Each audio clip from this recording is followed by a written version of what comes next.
ما هو الوقت الذي تكون فيه الصدقة أفضل من غيره؟ أن النبي صلى الله عليه وسلم سأله رجل فقال: أي الصدقة أفضل؟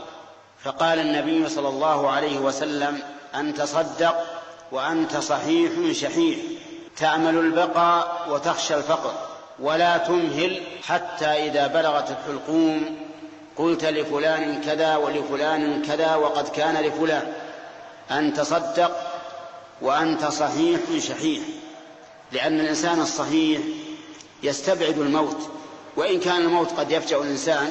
وقوله وتخشى الفقر يعني لطول حياتك، فإن الإنسان يخشى الفقر إذا طالت به الحياة لأن ما عنده ينفد. أما إذا كان مريضا فإن الدنيا ترخص عنده ولا تساوي شيئا، فتهون عليه الصدقة، يعني لا تمهل وتؤخر الصدقة حتى إذا جاءك الموت وبلغت روحك حلقومك وعرفت أنك خارج من الدنيا قلت لفلان كذا، يعني صدقة.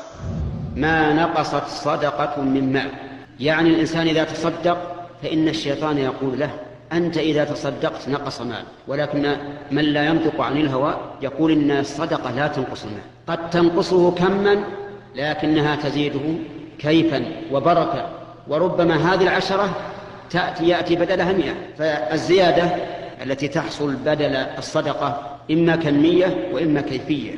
الكمية أن الله تعالى يفتح لك بابا من الرزق ما كان بحسابك، والكيفية أن ينزل الله لك البركة فيما بقي من مالك.